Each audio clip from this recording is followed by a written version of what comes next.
ఈ రాష్ట్రాన్ని 17 మంది ముఖ్యమంత్రులు పరిపాలిస్తే ఎవరూ చేయనటువంటి విధంగా జగన్మోహన్ రెడ్డి గారు 17 మెడికల్ కాలేజీలకి శ్రీకారం చుట్టాడు. పర్మిషన్స్ తెచ్చి వాటిని కన్స్ట్రక్ట్ చేయడం కూడా జరిగింది. 7 పూర్తి చేశాడు.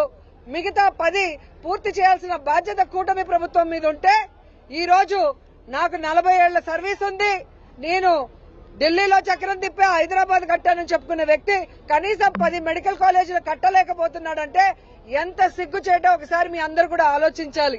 ఈ రోజు పేద విద్యార్థులు ఎవరైతే డాక్టర్ల వాళ్ళని కలలు కన్నారో వాళ్ళ కలల్ని కల్లలు చేస్తూ పేదలకి ఉచిత వైద్యం అందుతుంది, ఈ మెడికల్ కాలేజీలో సూపర్ స్పెషాలిటీ హాస్పిటల్స్ వస్తాయని కలలు కన్న వాళ్ళ కలలు కల్లలు చేసే విధంగా ఈ ప్రభుత్వ మెడికల్ కాలేజీని ప్రైవేటీకరించడం చాలా దురదృష్టకరం, దుర్మార్గం.